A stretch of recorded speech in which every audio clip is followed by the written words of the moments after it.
હું ડૉક્ટર બિરજુ શાહ મહાગુજરાત હોસ્પિટલમાં કાર્ડિયોથોરેસિક વાસ્ક્યુલર સર્જન તરીકે ફરજ બજાવું છું અને વાસ્ક્યુલર અને થોરેસિક સર્જરીમાં હેડ ઓફ ધ ડિપાર્ટમેન્ટ છું.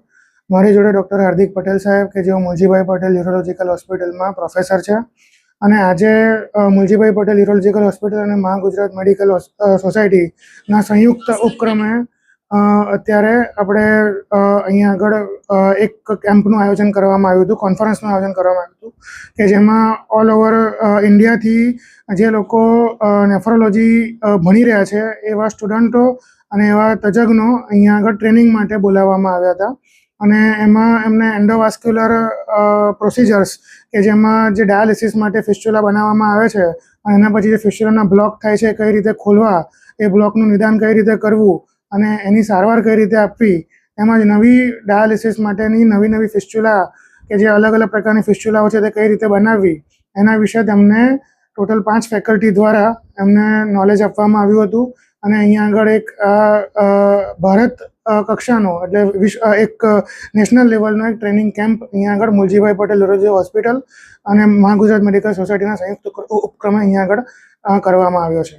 અહીંયા આગળ લગભગ 30 થી 40 ડૉક્ટરો એ ઓલ ઓવર ઇન્ડિયાથી ટ્રેનિંગ માટે આવ્યા હતા. તેમજ 5 ફેકલ્ટી એટલે ટોટલ લગભગ 35 થી 40 ડૉક્ટરોએ આ ટ્રેનિંગ પ્રોગ્રામમાં ભાગ લીધો. હાર્દિક પટેલ, હું કન્સલ્ટન્ટ નેફ્રોલોજીસ્ટ છું અને ખાસ કરીને મારો ઇન્ટરેસ્ટ ડાયાલિસિસ વાસ્ક્યુલર એક્સેસ એટલે કે અમે જે ફિસ્ચ્યુલા કહીએ છીએ, ફિસ્ચ્યુલાને બ્લોક થયેલા ફિસ્ચ્યુલા ખોલવા, નસો ઓપન કરવી, જેને આપણે એન્જિયોપ્લાસ્ટી કહીએ સાદી ભાષામાં, એ મારો ખાસ વિષય રસનો વિષય છે. અને જેમ જેમ પેશન્ટો ડાયાલિસિસના વધી રહ્યા છે એમ આની જરૂરિયાત પણ વધી રહી છે. જેમ કે ડૉક્ટર બિરજુએ જણાવ્યું કે એમના ત્યાં ઘણા નંબરમાં આ પેશન્ટોના પ્રોસિજર થાય છે.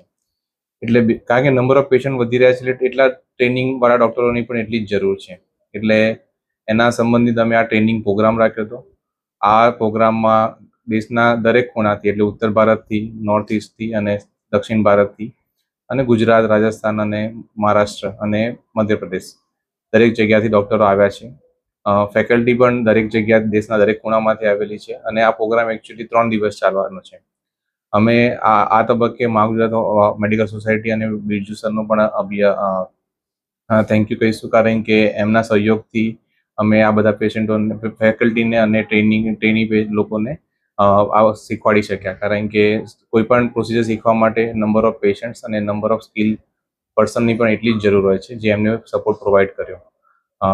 આશા રાખીશું કે આ પ્રકારના પ્રોગ્રામથી ઘણા બધા ટ્રેનિંગ ડૉક્ટરોને નવું શીખવા મળશે અને તે એમના પોતપોતાની જગ્યાએ જઈને આ પ્રકારની પ્રોસિજરો ફર્ધર કેરી ઓન કરશે.